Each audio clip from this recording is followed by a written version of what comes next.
कहीं भी साधना करे, अपना मन और इंद्रियां ही शत्रु हैं जो जीती गई नहीं है। जो विषयाभिलाषिनी इंद्रियां, विषय में सुख खोजने वाली, विषय भोग का संकल्प करने वाला मन, यही शत्रु है। और जो भगवत सन्मुख इंद्रियां हैं और भगवत सेवा का संकल्प और भगवत चरित्रों का मनन, यही मित्र मन और इंद्रियां हैं। बोले ये विघ्न जनका न्यारोध्याख्यानंतरे, रोक दो इन जबरदस्ती इंद्रियों को जो विषय भोगों की तरफ जाती है। बड़ी लंपट है, लाख समझाओ फिर भी ये उधर ही जाती है। इनको अंदर रोक दो, निरुद्ध, क्योंकि ये विघ्नकारी हैं, आपके दिव्य भाव देह की प्राप्ति में बाधा पहुंचा देंगी। देह सुख में जब तक निमग्न रहोगे तो देह भाव का त्याग नहीं होगा, फिर भाव देह की प्राप्ति कैसे होगी। पांचों भूले देह सुधि, तब छठे भावना रास की। भावना तब बने ना जब देह भाव हटे, तब भाव देह की प्राप्ति हो। देह भाव तब हटे ना जब इंद्रियों का विलास बंद हो, मन का भोगों का संकल्प बंद हो। तो हे श्री वृंदावन वासियों, प्रिया प्रीतम की प्राप्ति की जो लालसा आपके अंदर भाव है वो बढ़ना चाहिए। क्यों नहीं बढ़ रहा? क्योंकि ये इंद्रियां और मन हमारे दुश्मन है। ये हमें भोगों का चिंतन, भोगों की क्रिया, इसमें फंसा रहे हैं। ये अंतर पैदा कर रहे हैं हमारे भाव में। जो निरंतर प्रिया प्रीतम की तरफ जाना चाहिए वो विषय भोगों की तरफ जा रहे हैं। और ये भोग बड़े सम्मोहनकारी हैं, मोहित कर लेते हैं बड़े बड़ों को। ये भोग कोई साधारण नहीं है, बड़े सम्मोहनकारी। जैसे किसी को वशीकरण कर लिया जाए तो खींचा चलावे, ऐसे इन भोगों में सामर्थ्य रखी गई है माया की। ऐसा भ्रम पैदा कर देते हैं कि नहीं, सुख तो इसी में है।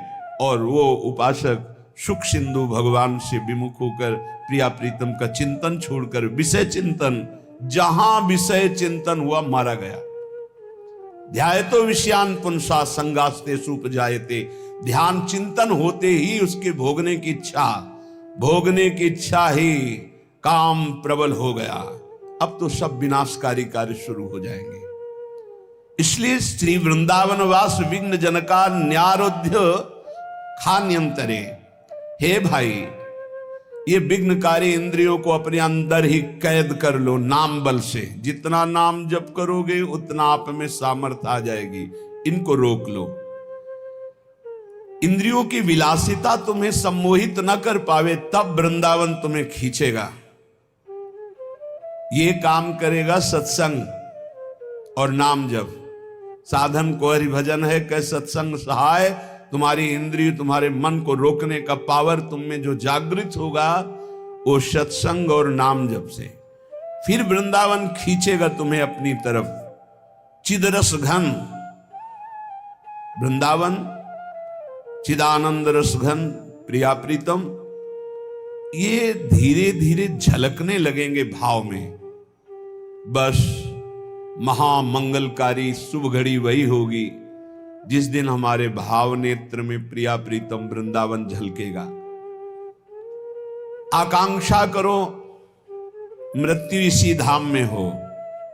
कांक्षन नित्य मिहैव मंक्षु वपुषः पातम महामंगलम। यदि जीते जी ऐसी स्थिति नहीं हुई तो प्रण कर लो कि वृंदावन धाम को नहीं छोड़ेंगे। पक्का। पातम महामंगलम, जेहि रेणु पर मरिबो मंगल आए। यहां प्राण त्यागना भगवत प्राप्ति है। नित्य आकांक्षा करो। देखो इसमें प्रण काम करेगा। प्रिया प्रीतम का आश्रय लेकर अब तो आपको दिल्ली जाना ही पड़ेगा, क्योंकि यहां कोई मशीन नहीं है, यहां वो काम नहीं बने। तो हमें दिल्ली अमरावती थोड़ी खाने जाना है, मरना है, यही मरेंगे। अरे बड़ा परेशानी हो, जहां परेशानी हम मोल लेने के लिए तैयार है, नहीं जाना। और परेशानी बढ़ाओ प्रिया प्रीतम, और कष्ट दो और दे दो, पर हम आपके धाम को छोड़ने वाले नहीं। ऐसा हट किया जाए, नहीं मरूंगा, मरना ही तो अंतिम है। तो बचा लेगा क्या कोई डॉक्टर? कोई औषधि बचा लेगी? और जिस दिन तक नहीं मरना है सब बंद कर दो, उतनी दिन तक जीवित रहेंगे पक्का। ये केवल भ्रम बना रहता है कि हमको अमुक मशीन जिला रही, अमुक दवाई जिला रही। नहीं नहीं, जितने दिन जीना है। हमें जब हम बहुत उदास थे तो एक संत भगवान अव्यक्त रूप से वो फिर नहीं दिखे, बहुत गौर वर्ण कृष्ण शरीर, श्वेत वस्त्र धारण किए, तो एक ऐसे ग्रंथ लिए खड़े थे। ऐसे जब हुआ, पात्र मार्जन कर रहे थे अचल विहार में टूटी के नीचे, वैसे हुआ तो सामने सहम गए देखकर, इतना आनंद स्वरूप उनका। वह संत होकर क्यों चिंता करते हो? महाराज आपको पता नहीं, बहुत कष्ट है, दोनों किडनी फेल हो चुकी है। ये बहुत काफी समय पहले की बात है। तो क्या हुआ? डॉक्टर ने कहा है कि आप 2-2.5 वर्ष या बहुत अधिक 5 वर्ष इसमें मर जाओगे। तो क्या हुआ? साधु हो, मरने से भय लगता है? नहीं, बस ये है कि जिस कार्य के लिए हमको वृंदावन भेजा गया वो कार्य नहीं हुआ। अपना हृदय जानता है ना वो बात। चिंता मत कर, 80 साल जिएगा तू। तो काहे को आप ऐसा कहते हो? डॉक्टरों ने ऐसा कहा है। ठीक है, मस्त रहो। वो गए, भारी व्याकुलता पैदा हो गई, भारी व्याकुलता। शायद ये जो पीड़ा निकली थी कि जो काम नहीं हुआ, शायद उसी को पूर्ण करने का इशारा देने आए थे। बस 4 बजे शाम के ही हिसाब किताब बराबर श्री जी ने कर दिया। और उस दिन से एकदम मस्त, कोई फिक्र नहीं। श्रीधाम वृंदावन महामंगलकारी है। यहां प्राणों को न्यौछावर कर दे, सब आनंद हो जाता है। डरो मत, श्री जी को जो करना वही करना है। और ऐसी निष्ठा की दवाई लाके दी गई, जो भी फेंक दिया, दवाई नाली में फेंक दिया, नहीं खाना। सदगुरुदेव भगवान सर्वांतर्यामी, उनका क्यों दवा क्यों नहीं खाते? सेवा में जाते तो महाराज जी हमारी आस्था दवा पे नहीं। तो प्रभु रोग रूप में आए हैं, औषधि रूप में पूजा करना है कि हाँ आस्था का विषय है। जैसी आप आज्ञा करें, नहीं पाओ ना दवा। भगवान जब रोग रूप में आए तो औषधि रूप से पूजा करो। बस चल रहे हैं ना, लगभग 18 वर्ष 20 वर्ष हो गए। क्या चिंता कर, हाहाकार मचा था, यहाँ चलो वहां चलो, यहाँ के डॉक्टर वहां नहीं। सब डॉक्टरों की डॉक्टर हमारी वैद्य स्वामिनी जी है। उनको जब तक चलाना है तब तक न जाने कैसे चलाती है। हे आश्चर्य में सब कार्य होते हैं। आश्चर्य, भरोसो दृढ़ इन चरणन के। विश्वास मानिए, किसी भी स्थिति में आप अपनी निष्ठा से मत चूकिए, निष्ठा चमत्कार दिखा देगी। हमें अपनी निष्ठा पे रहना है। कह रहे कांक्षन नित्य मिहैव मंक्षु वपुषा पातम महामंगलम। महामंगल। कल एक प्रश्नकर्ता ने प्रश्न किया कि बुरा मत मानना है, भजन करने वाले बहुत सड़ते हुए देखे जाते हैं और पापी लोग मुस्कुरा के मरते हुए नजर आते हैं। ये क्या रहस्य है इसका? उनको बुरा मानने की जरूरत। बोले हम बड़े बड़े प्रमाण दे सकते हैं आपको कि ऐसे ऐसे संतों को कष्ट होता है, तो हमको प्रमाण देने की जरूरत है ही नहीं है। प्रत्यक्षम क्या प्रमाणम? ये जानते हो क्यों होता है? आखिरी है हमारा। जिन संतों का, जिनका जीवन आखिरी है, वो हिसाब किताब अनंत जन्मों का थोड़ा थोड़ा फटाफट भुगता के राधे श्याम खत्म खेल, बाजार उठ गई। और जिनका अनंत जन्मों तक भटकने का संयोग है, वो ऐसे बड़े बड़े संतों को जो एक कष्ट पीड़ा देखी है, ये अनंत जन्मों का प्रारब्ध भगवान क्षय करवा कर निर्मल बपू प्रदान करके अपनी दिव्य सेवा में ले लेते। यह रहस्य रघुनाथ कर बेग न जाने कोई, जो जाने रघुपति कृपा तो सपने मोह न होए। अगर प्रभु की कृपा से रहस्य समझ में आ जाए तो मुस्कुरा मुस्कुरा कर भारी कष्टों को भी सहने का आपका मन बन जाएगा। व्याकुल मत होना, कांक्षन नित्य में ही मंक्षु वपुषा पातम महामंगलम। इस भूमि पर शरीर पात करने से, अर्थात जब तक हमारे प्राण नहीं निकलेंगे तब तक आप हमारे शरीर को ब्रज 84 कोष के बाहर नहीं ले जा सकते। शरीर छूट जाए भी तुम्हारा जो मना सो करो। दूरे भोग कथा प्रयत्न मपिचा प्राण स्थित संत्यजन, बार बार कह रहे भोग कथा छोड़ो, भगवत कथा सुनो और इसी भूमि पे प्राण त्याग दो, सहज में भगवत प्राप्ति हो जाएगी। इसके लिए तुम्हें कोई विशेष प्रयत्न नहीं करना पड़ेगा। दिव्यानंताद्भुत तमो महारम्य जाति द्रुवल्ली, दिव्याशेषर त्वनुगम महासत्फलोरु प्रसूना, राधा कृष्ण प्रणय परमाश्चिद घना काम रूपा, वृंदारण्ये सकल पुरुषार्थात्युदारा स्मरामि। अत्यंत अद्भुत महिमाशाली यहाँ की लताएं, महिमाशाली बल्ली, द्रुम, दिव्य ऋतुएं, दिव्य पुष्प, दिव्य फल और श्री प्रिया प्रीतम यहां सबको प्रीति दान करते हैं, सबको प्रेम प्रदान करते हैं। ये चिदघन रूप, इच्छानुसार रूप धारण करने वाले वृंदावन की लताएं काम रूपणी, इच्छा रूप धारण कर, जो इच्छा करोगे वही तुम्हें प्रदान करने की सामर्थ्य रखते हैं। श्री वृंदावन में जो वास करता है, चारों पुरुषार्थ उसकी मुट्ठी में रहते हैं, धर्म अर्थ काम मोक्ष। अगर ये ना चाहे तो परम उदार वृंदावन प्रेम प्रदान कर देता है, सबको प्रेम प्रदान कर देता है। आप सब प्रेम स्वरूप हो जाएंगे, ध्यान देना, चिंता मत करो, ये धाम का प्रभाव है। इसलिए जैसे बने दुख सुख सहते हुए, विकार हो निर्विकार हो, विषयी हो भगवदानंदी हो, सबको एक गति प्रदान करेगा धाम। बाढ़ आती है ना तो चंदन का टुकड़ा है कि नीम का टुकड़ा है कि क्या है, ये नहीं, सबको बहा ले जाती है। यहां बहता हुआ समुद्र है वृंदावन, स्थायी समुद्र, ऐसा नहीं कि ऐसे भरा हुआ हो। अब निज धर्म आपनो कहत, तहां नित्य वृंदावन रहत, बहत प्रेम सागर जहां, बहा ले जाएगा, चिंता मत करो, सब श्री जी के पास पहुंच जाओगे। धैर्य पूर्वक रजरानी का सेवन करो, जहां तक हो सके यहां ब्रजवास करने वालों को किसी भी तरह से मन वचन कर्म से दुख मत पहुंचाना। लाडली लाल के भरोसे पड़े रहो, यहां शरीर छूटेगा श्री जी की प्राप्ति। जो बाहर है वो वृंदावन का आश्रय ले, प्रिया प्रीतम का नाम जप करे, रज और चरणामृत साथ रखे। घड़ा एक नीर का फूटा, पत्र एक डार ते टूटा, फिर नहीं जुड़ेगा।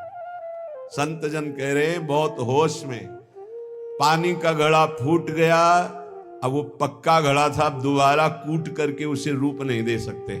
कच्चे घड़े में तो दे सकते हैं, लेकिन पक्का घड़ा फूट गया। अब पक करके पत्ता डाल से टूट गया, अब वो जुड़ने वाला नहीं। ऐसे ही नर जात जिंदगानी, अजहू नहीं चेत अभिमानी। जैसे पत्ता डाल से टूटा दोबारा नहीं लगता, जैसे घड़ा पक्का फूटा दोबारा नहीं बन सकता, ऐसे ऐ प्राणी तेरी जिंदगानी एक सीमित है, वो नष्ट हुई तो अभिमानी तू कुछ नहीं कर पाएगा। जो शरीर भगवत प्राप्ति के लिए मिला, तू से भोगों में खो रहा है। भूलो जन देखी तन गोरा, जगत में जीवना थोरा। निकरी जब प्राण जावेगा, कोई नहीं काम आवेगा। सजन परिवार सुतदारा, सभी एक रोज हुए न्यारा। तजो मद लोभ चतुराई, रहो निरशंक जग माही। सदा ना रहना ये देही, लगाओ नाम से नहीं। कहे धर्मदास कर जोरी, चलो जहां देश है तोरी, तू धाम का वासी है, नित्य भगवद अंश है। ये देह गोरा देखकर, जवान देखकर भोगों में मत फंस। जब इस शरीर से प्राण निकलने का अवसर आएगा तो कोई भी चाहे जितना प्यार का नाटक करता हो, तेरे साथ चलने वाला नहीं। शरीर साथ छोड़ दे तो भी साथ ले जाने वाला। ऐसा थोड़ी कि दोनों एक साथ मरे तो विमान आया और दोनों को बैठाल करके ले गए और वहां VIP स्तर से स्वागत होगा कि भाई साथ प्राण त्यागे दोनों प्रेमी। नहीं, कोई भी सजन, कोई भी परिवार, शुद्ध दारा, ये सब अलग अलग गति को प्राप्त होने वाले हैं।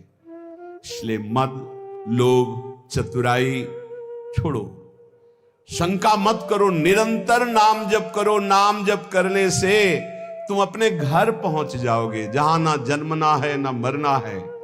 तुम्हारा देश और है, तुम भगवत देशवासी हो, तुम भगवत अंश हो। इस माया के भूल भुलैया में आकर के फंस गए हो। ऐसा ये संसार रहट की जैसे घड़ियां, एक रीति फिर जाए एक आवे फिर भरियां। नया जमाना है तो रहट कैसे देखा होगा, गांव में जो रहते हैं वो जानते हैं। बैल से चलता है, इतनी बड़ी बड़ी चौकोर बाल्टियां होती है, एक जाती है तो भर करके जब आ करके वो नाली में पलटती, दूसरी खाली हो जाती, फिर पलटती, फिर भर, ऐसे क्रम चैन बना हुआ है। उसी से खेत सींचा जाता था। पूरे दिन मेहनत करने के बाद वो 10-20 हाथ खेत सीखता, तब खाने के लाले पड़े रहते थे। ये व्यवस्थाएं नहीं थी जो आधुनिक थी, ये हमने देखा है खुद। अरे अपने हाथों से पूरा ऐंच करके 20 लीटर उसमें पानी, फिर उससे खेत सींचा, नाली में डालो वहीं सूख गया। 150 बाल्टी जब डालो तब आगे बढ़, ऐसे मेहनत से तब अन्न पैदा होता था। बोले ऐसे ही है, एक खाली एक भरा, एक खाली एक भरा, सुख और दुख, जन्म और मृत्यु, यही द्वंद्व क्रम चल रहा है। उपजी उपजी बिन सन करे, फिर फिर जमे गिरास, यही तमाशा देख के मेरा मनुआ भया उदास। बार बार जन्म, बार बार मरण, बार बार मिलना, बार बार बिछड़ना, ये कब तक चलता रहेगा? मेरा मन उदास हो गया, इसीलिए संसार से भाग पड़ा और भगवान की तरफ लगा। धर्मदास जी कहते इसीलिए मेरा मन उदास हो गया। यहां कुछ शाश्वत नहीं, सब धोखेबाजी। कलप कलप के भय हैं सब गुड़ की माखी, चाखन लागी बैठ लपट गई दोनों पाखी। पंख लपेटे सिर धुने मन ही मन पछताए, वह मलया गिर छाड़ के यहाँ कौन विधि आए। कह रहे ऐसे भोगों में फंस गया जैसे मक्खी जो है ना, वो गुड़ में जाकर के मीठा पाने के लिए बैठ गई। जे ही बैठी दोनों पंख लिपट गए। अब पंख लिपट गए, अब तो उड़ने की ताकत नहीं रही, उसी में मर गई गुड़। ऐसे ही भोगों में इतना चिपकाहट है, एक बार जो गया वो भूत के लड्डू, कभी तृप्ति होने वाली नहीं। ये भोगो, ये भोगो, ये भोगो, अब भोगोगे, अब ऐसे ऐसे सुखी। अच्छा आज बस आज आज आज में पूरा जीवन नष्ट हो गया। कहां वो परम शीतल भगवान का नाम, भगवान की महिमा, और कहां ये झूठा माया का नाटक। पूरा जीवन इसमें व्यतीत हो गया। श्री धर्मदास जी कह रहे सुचित होए गुरु शब्द विचारो। सावधान, गुरु के शब्दों पर ध्यान दीजिए जो गुरुदेव ने उपदेश किया है। शब्द विचार, नाम धरि दीपक ले उर्बारो हो। नाम मिल गया है, नाम रूपी दीपक, उसको प्रज्वलित करो। राधा राधा राधा राधा राधा राधा राधा, तेज में प्रकाश ज्ञान का, वैराग्य का, भक्ति का आपके हृदय में हो जाएगा। जुगन जुगन के अरुझनी क्षण में निर्वारो हो। जहां नाम जागृत हुआ, जुग जुग से जो भटके फंसे हुए थे, एक क्षण में सबसे दूर हो जाओगे। ऐसा ज्ञान प्रकट होगा नाम जप करने से। पंथे चलो गरीब होए मदमोह निवारो हो। दैन्य होके चलो इस मार्ग में, अभिमान मत करो। बहुत विचित्र समस्या है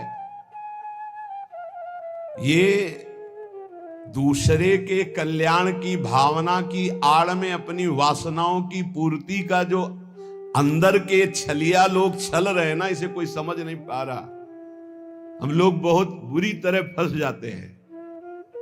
होता है बाहरी पोजीशन, जगत कल्याण, और आंतरिक अपनी वासनाओं की पूर्ति, रुपया पैसा मान सम्मान। बड़ा धोखेबाज हमारा मन हम ही को धोखा दे देता है। बहुत बहुत धोखा, बहुत धोखा। ये बात मतलब बहुत सूक्ष्म है, भगवान की कृपा से समझ जाए तो समझ जाए। जुगन जुगन के अरुझनी क्षण में निर्वारो हो। जुग जुग से इसी में फंसाए चला आ रहा है मन। बड़े गर्व से ठेका लेते जगत उद्धार का। खुद में जितनी जानकारी, उसको आचरण में उतारने की 1% क्षमता नहीं। कैसे हो जाएगा, कैसे हो जाएगा। जुगन जुगन के अरुझनी क्षण में निर्वारो हो। सुचित होए गुरु शब्द विचारो हो। सावधान, गुरु के शब्दों पर ध्यान दीजिए। पंथ चलो गरीब होए। जो सुख देखा नाम भजन में, वो सुख नाही अमीरी में। मन लागो मेरो यार फकीरी में। गरीब का मतलब समझते हैं दैन्य भाव। गरीब का मतलब दरिद्रता नहीं, दैन्य। यही दीन प्यारे वेद पुकारे द्रवो श्री भगवान। भगवान को दीन बहुत प्रिय। अहंकार रहित जीवन दैन्य जीवन होता है। साहब नयन निकट बसे, सत दरस निहारो हो। अगर दैन्य रहोगे तो साहब निकट हैं, अहंकार करोगे तो बहुत दूर नगरी दौड़ते रहो, मिलने वाले नहीं। आपे जगत जिताई के मन सब से हारो। अपने को सबसे न्यारा करके हार जाओ। मैं हार गया प्रभु। हारे को हरिनाम, अपबल तपबल और बाहुबल, चौथो बल है दाम। शूर किशोर कृपाते सब बल, हारे को हरिनाम। आपे जगत जिताई के मन सबसे हारो हो। जवन विधि मनुआ मरे, सोई भांति संहारो हो। जिस तरह तुम्हारा मन निर्विषयी हो जाए, भगवदाकार हो जाए, वही उपाय करो। बास करो सतलोक में, दुख नगर उजारो हो। धर्मदास निज नाम पर, तन मन धन सब वारो हो। जो तुम्हें नाम मिला इसी पे न्यौछावर कर दो, तन मन धन प्राण सब। ये नाम बहुत बड़ी वस्तु है, इसे कोई जल्दी पकड़ नहीं पाता। पहले कसैला, कड़ुआ और फिर अमृत। नाम अमृत कैसा? पहले कड़ुआ कसैला लगेगा क्योंकि रोग है, उसको हटाएगा, भाव रोग को, पापों को। फिर जो मीठा लगता है, फिर जो नशा चढ़ता है, फिर परमानंद की प्राप्ति होती है। नाम जापक के समान कोई भी नहीं है। एक बड़े दानी, धर्मात्मा, तीर्थादि अवगाहन करने वाले, उनका जब शरीर पूरा होने को हुआ तो महापुण्यात्मा नरेश थे। बताया गया कि पुण्यात्मा के पास धर्मराज बहुत शांत स्वरूप, सुंदर रूप रख के आते हैं, और पापात्मा के लिए यमदूत आते हैं और भयानक रूप रख करके आते हैं। तो ये पुण्यात्मा राजा थे, बड़े धर्म से चलने वाले, बड़े, फिर भी चूक हो जाती है। हिसाब किताब जब होगा तो केवल इतना भगवान ने आदेश किया था युधिष्ठिर को, जीवन में कभी असत्य नहीं बोले थे। कहा था कहो अश्वस्थामा हतो, मारा गया अश्वस्थामा। द्रोणाचार्य जी चिंतित हो जाएंगे, इतने में काम हो जाएगा। उनको झूठ कैसे बोलूं? मारा गया था हाथी, भगवान ने आदेश किया था इतना केवल बोलो अश्वस्थामा मारा गया, तो सत्य था। फिर प्रश्न होता कौन अश्वत्थामा मारा गया, तब अगर आप कहते मनुष्य मारा गया तो झूठ होता, क्योंकि हाथी मारा गया था। तो आपने अपनी तरफ से लगा दिया नरो वा कुंजरो, संशय है तो झूठ बोल दिया। तुम जानते हो हाथी मारा गया था, नरो या कुंजरो क्यों बोल दिया? एक गुरु और भगवान के एक शब्द के आगे अपनी बुद्धि नहीं लगानी। इतने के लिए नरक दिखाया गया था युधिष्ठिर जी को, इतने के लिए। अगर भजन से भगवान की प्राप्ति नहीं तो अपने लोगों को क्या होगा? है छुट्टी ही नहीं मिलेगी, बेले नहीं मिलेगी। बने रहो, उसी में बने रहो। बड़ी कृपा है अभी जो सत्संग मिल रहा है, नाम जप कर लो। नाम जप से ही मिटा सकते हो, पुण्यों से नहीं। पुण्यों का प्रभाव है। देखिए जब नरेश का शरीर शांत हो गया तो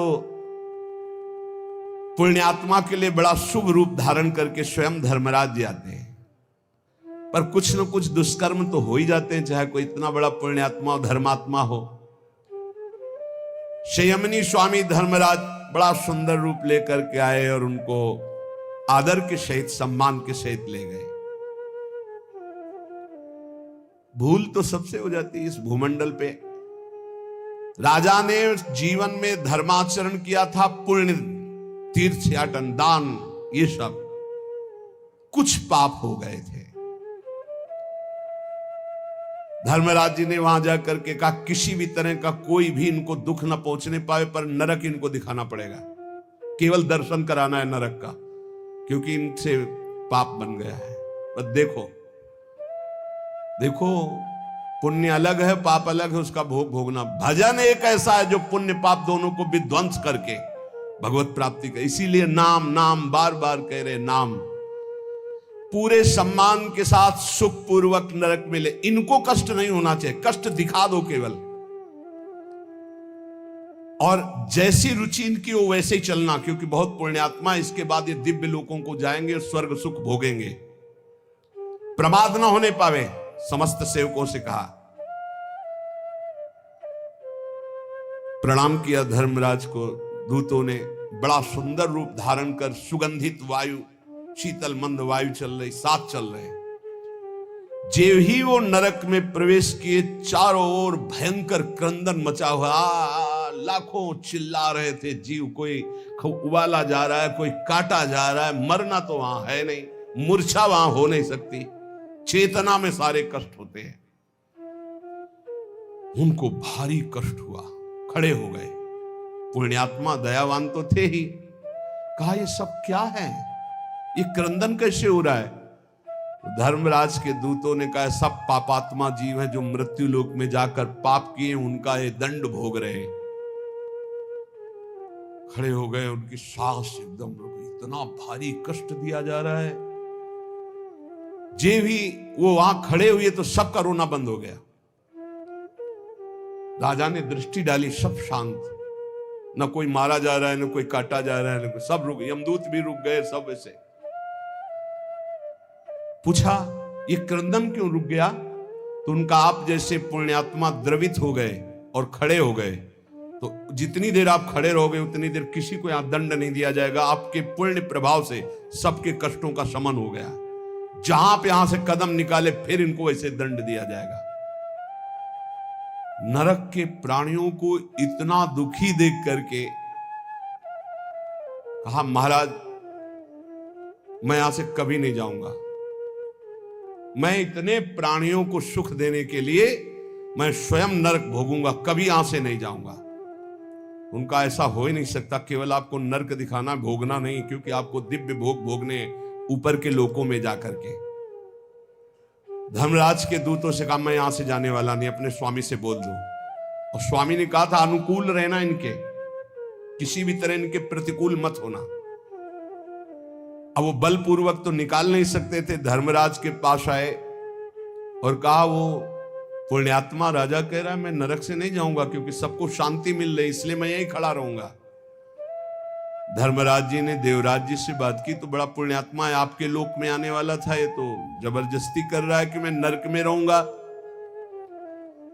अमरावती अधीश्वर देवराज इंद्र धर्मराज दोनों समीप गए और कहा ये पापी जन है, इनको भोग भोगना ही पड़ेगा। वो तो आपके केवल समक्ष सानिध्य के कारण इनका थोड़ी देर के लिए दंड विधान रुक गया आपके पुण्य प्रभाव से।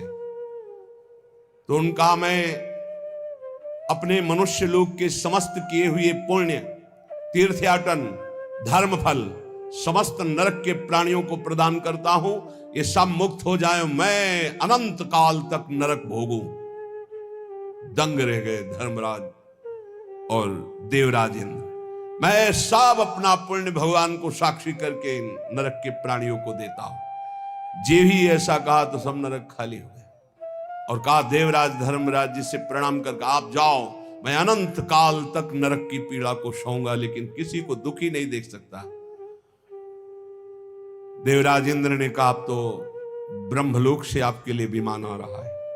बोले क्यों? मैंने तो सब पुण्य अपने दे दिए इन लोगों को। बोले इसका पुण्य हुआ आपको, नरक के प्राणियों को आपने कष्ट रहित करने के लिए अपने सारे पुण्य दे दिए,